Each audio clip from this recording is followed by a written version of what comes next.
Are you new to GP or new to Australia or even new to GP and new to Australia, just like me? So let's discover the essential courses that will help you start strong and excel in your journey as a new GP in Australia. And these are the courses that I did, and I would highly recommend all three of them. And we will go through them in order of price. So the first course that I attended and that I would really recommend is the RACGP Early Career GP Conference. Now the RACGP is effectively the Royal College of Australian General Practitioners. And this is something that you have to be a part of. You have to be a member of the RACGP to practice as a GP in Australia, which actually isn't the case in the UK, for instance, with the Royal College of General Practitioners. You do have to be a member during your reg years, but not as a GP. And when I say be a member, that means you kind of have to pay the annual fee, which is quite pricey. Luckily, it is tax deductible, but again, it is a decent chunk of your income. And I guess the benefit of being part of the RACGP is that you can access these kind of courses and conference, and I suspect that they're heavily subsidized because this was a whole day event with multiple really experienced speakers, and it only cost $99. And there were actually free drinks, and I mean free alcoholic drinks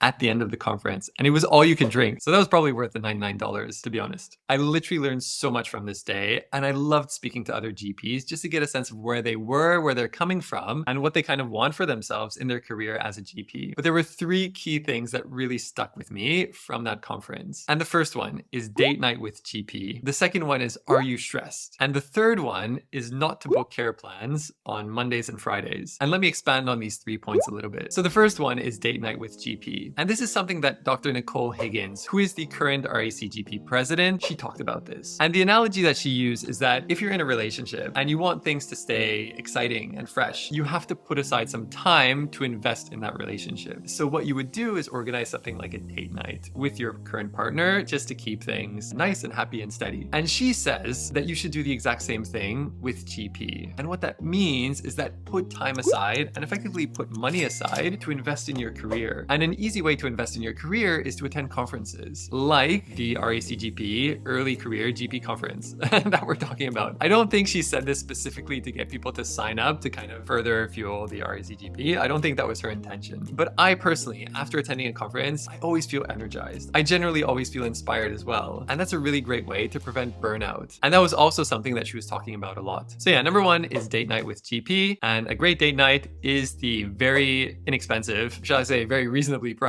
RACGP Early GP Conference. The second thing I remembered from that conference was Dr. Sean Stevens, who seems to be a really nice guy and who actually co-hosts the Good GP podcast. He gave us a bit of a challenge, and he's like, every time someone comes in, so every time you see a patient and the patient says, oh, you know what, I've been really stressed recently, and they go on to talk about their other things, he was like, I want to challenge you guys. Pick up on that comment. So, I mean, an easy way to do that is, okay, well, I know we're talking about something else, but you did mention you're a little bit stressed. How are things? How are things going? How do you feel? And then if things are under control, then they'll be like, it's okay, I'm managing it, it's fine. But realistically, sometimes, and this is especially true for guys who, this is a sweeping stereotype, but men in general can find it a little bit difficult to talk about their emotions and talk about their mental health. So they might drop in a little cue like that, like I'm feeling a bit stressed. And they're actually hoping that you will pick up on that. And I find often as GPs, we're worried, oh gosh, if we pick up on that, we're going to go down this massive rabbit hole. This consultation is going to take an hour. I'm going to be super late. But what I've noticed is that if it is a problem, then we just have to deal with it, or at least get the ball rolling and then set up another appointment, for instance, for a mental health treatment plan. But if it isn't actually a problem and they just want to talk a little bit about it, then I find that consultation runs really smoothly. What he is basically saying is that if you don't pick up on that cue, patients will be constantly dropping that cue until you actually pick up on it, because they actually want to talk about that and not about this cough and cold that they've had for a few days and they're probably feeling better with it anyways. And the third thing that I remember from one of the other speakers, Dr. Jags Krishnan, who was very business oriented, and that was actually quite refreshing and really fun to listen to, and he's an excellent speaker. He made me realize that there are days in the week that are super busy, where the demand is really high, and that's pretty much Monday and Friday, and days that aren't very busy are Tuesdays, Wednesdays, and Thursdays. And there are certain times in the week that are very busy, so after school times or after work times, those are times where patients really want to get in to see their GP because that's when they're free. So if you have patients who are, for example, pensioners and have care plans, then it's completely pointless to book them in for a care plan on Friday at 5 p.m., which which now that I'm saying this out loud seems super, super obvious,